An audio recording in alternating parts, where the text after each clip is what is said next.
So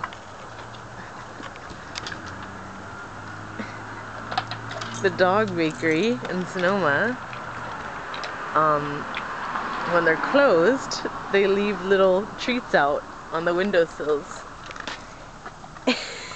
And Ricky likes to eat them all. What are you doing? Shouldn't you leave some for the other dogs? Well, that's nice of you. Oh, you're gonna eat some crumbs that you left?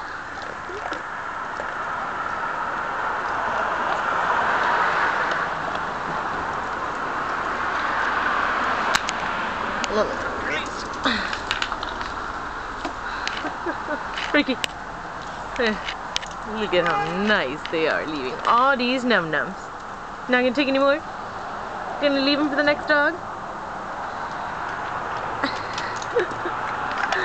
She has gone through and eaten like almost all of them. I have to drag her away.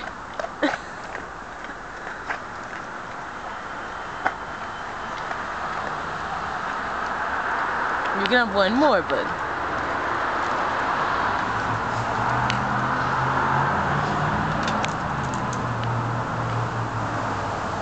Just trying to find, we have some different flavors. Oh, you're done?